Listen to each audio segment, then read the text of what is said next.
another one.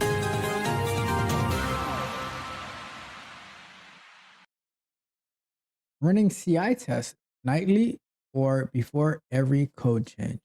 All right. So it says the company I worked for, the companies I worked for have all relied heavily on CI pipelines that block developers from merging code until all tests pass. Recently, a friend of mine was telling me about how his last company removed the slower functional end to end tests from the developer workflow and started running them nightly instead. The results seemed to be that tests were constantly breaking due to untested code being merged, and the QA lead ended up spending most of their time dealing with the failures from the night before. I'm curious, has anyone else experienced companies moving tests from the dev workflow to a nightly schedule or the opposite? How did that work out? All right. It's a good question.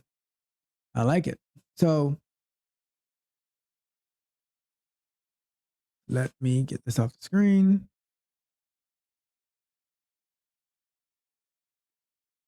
And to answer your question, I would say it's a mixture. I think so. The first thing I would say is it depends on how you're depends on what you're testing on your UI test. Maybe like it's possible that you have too many UI tests. I don't know. I would have to see it to say, but you might be doing too much. Now, as far as the nightly runs and the or the per build, I would say that a mixture of both is important. Um, so, for instance, actually, I think you're right with what you're asking because if because if you merge the code first and then things break, then that's going to put broken tests inside of your main branch, which you don't want that to happen. Um, I think it goes down to your I think it breaks down to what you're actually automating. Is there anything in those automation tests that can be removed from the UI and put more on an API based test, right? To be because if it's taking a long time, and then from there, from there the tests that are failing at that point, I would investigate to see what's causing it to break, how to better handle that.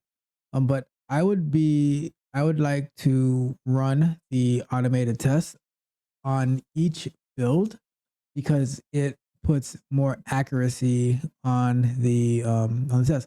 Also, though, you also want to make sure you're running the right type of test because not every it's not necessary that every single automated test runs when you make a particular change. You know, you have to be strategic. You have to be smart about the changes that you're running your automated test on. Make it that you can pick and choose what tests run. Make it dynamic. Um, Let me see. But yeah, like I'm more of a fan.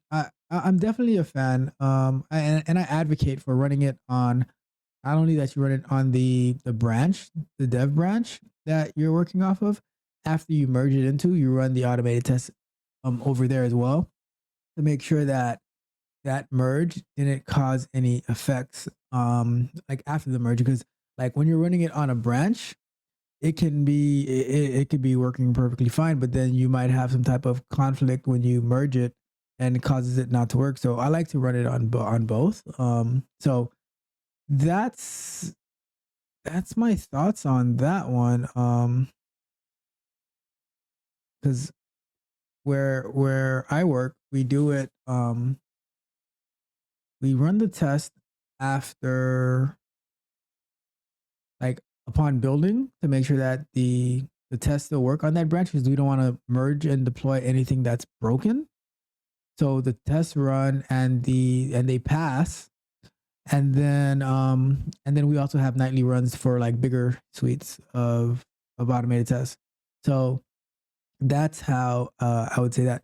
But anything that changes, we should get it into the anything that changes, we should get that automated, and we should get that merged as well as part of that branch that's being worked on. So as well as adding new tests, new tests should be added as part of that branch as well. Okay, so that is that.